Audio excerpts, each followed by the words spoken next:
Kemarin saya ceramah, 2 hari yang lalu di depan Pak Jokowi saya ceramah. Bapak Presiden, di depan pintu surga, seluruh penghuni surga sudah mau masuk surga. Begitu mau dibuka pintu ternyata macet kuncinya Pak. Masuk lagi, tidak mau terbuka pintu. Tiba-tiba malaikat berkata, adakah yang bisa memperbaiki kunci? Maju orang pertama. Saya bisa malaikat.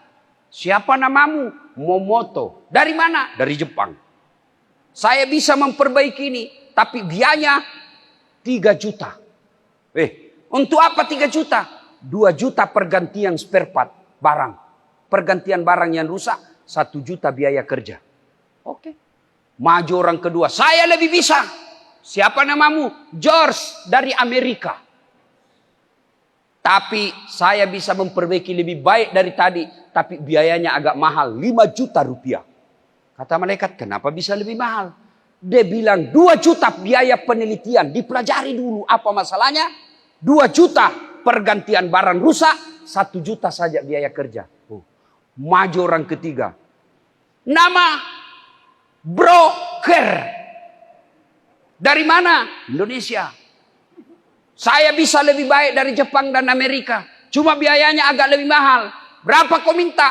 15 juta. Wih, kaget semua orang. Kenapa bisa lebih mahal? Dia dekati malaikat. Jangan ribut malaikat. 15 juta itu 5 juta untuk kamu. 5 juta untuk saya. 5 juta kasih orang Jepang dia kerja. Dia masih untung kalau dikasih 5 juta. Oh marah malaikat. Kau kira ini negaramu tendang masuk neraka. Langsung tak lempar.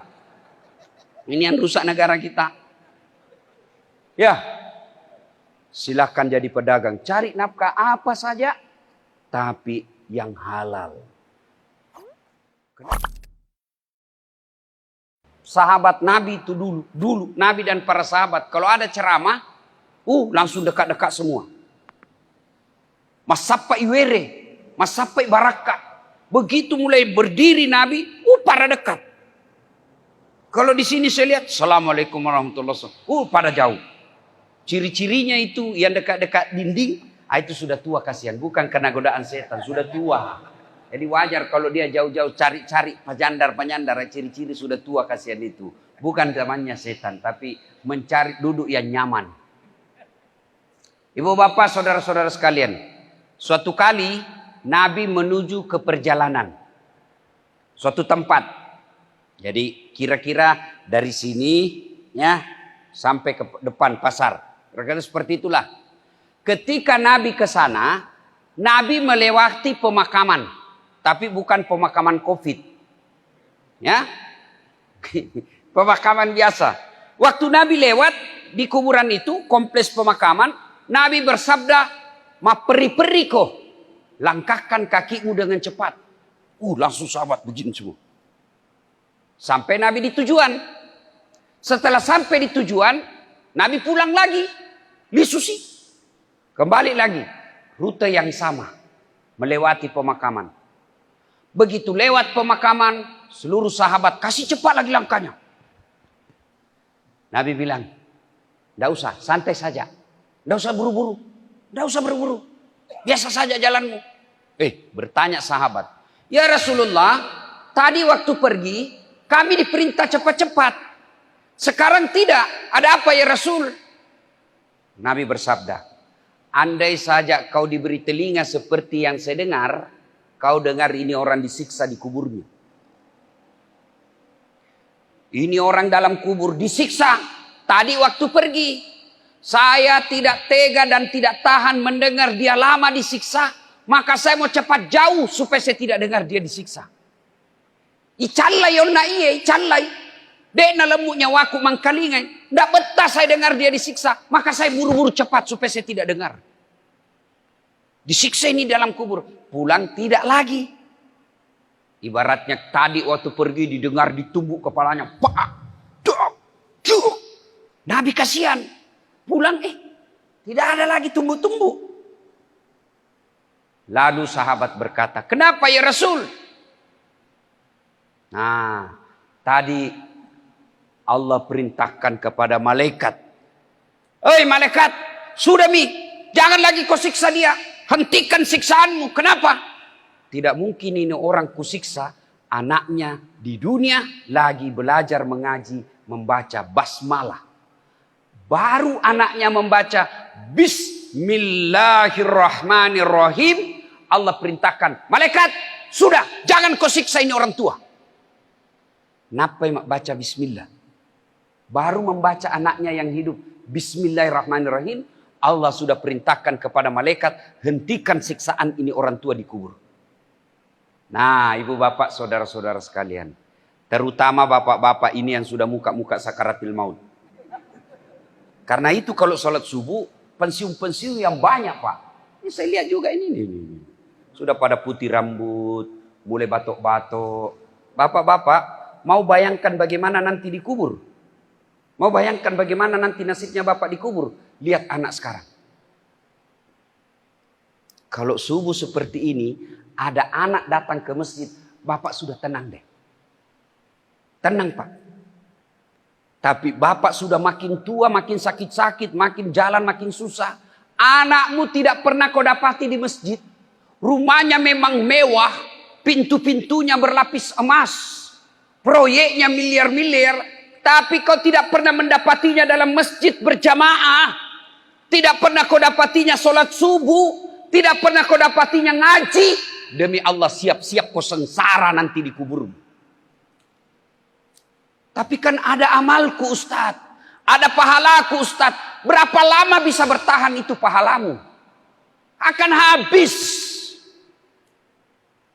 Berapa lama kita bisa tahan pahala yang kita buat? Saya sholat, Ustadz. Tapi tidak bisa tambah lagi ketika kita sudah dikubur.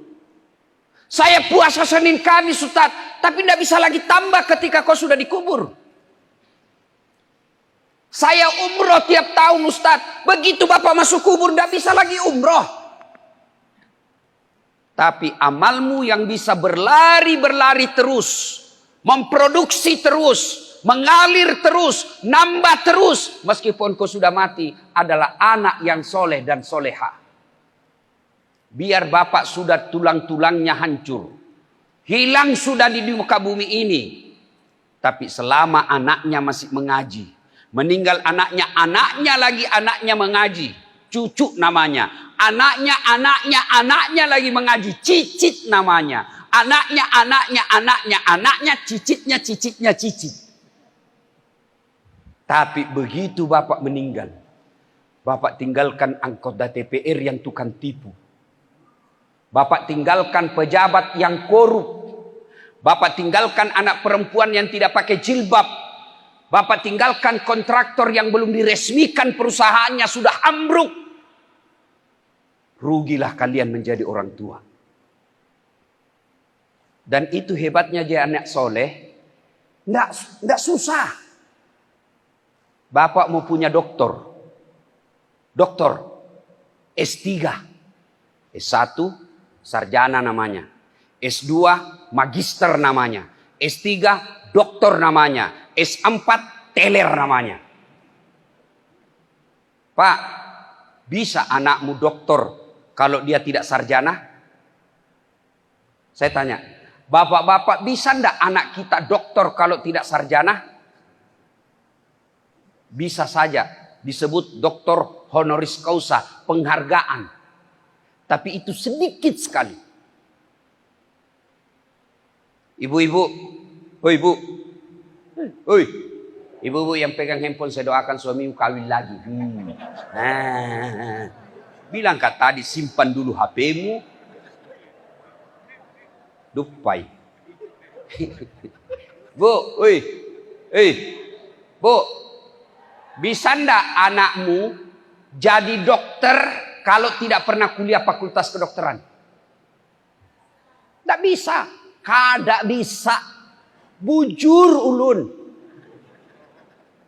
Kada kawa. Mana rumah pian? Parak rumah Pak Imam. Saya suka bener itu orang Banjar kalau bicara. Mendayu-dayu. Beda orang Bugis. Kayak kok. Beda tuh orang Bugis itu.